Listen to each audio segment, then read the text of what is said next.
আজকের এই মুসাবাকাতুল কোরআনের দ্বিতীয় পজিশন অর্জনকারীর নাম হচ্ছে হাফেজ কামরুল ইসলাম, পিতা ফয়জুল রহমান, রাঙ্গারপাড়া হাফিজিয়া মাদ্রাসা, আসাম। তার সিরিয়াল নাম্বার 2।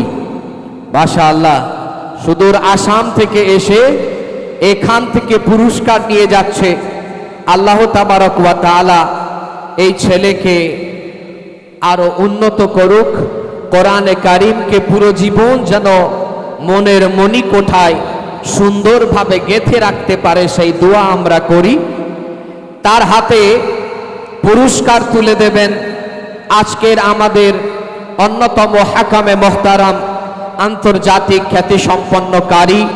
আগামী 24 তারিখে ব্রাজিল ও রাশিয়ার আহ্বানে তিনি উপস্থিত হবেন।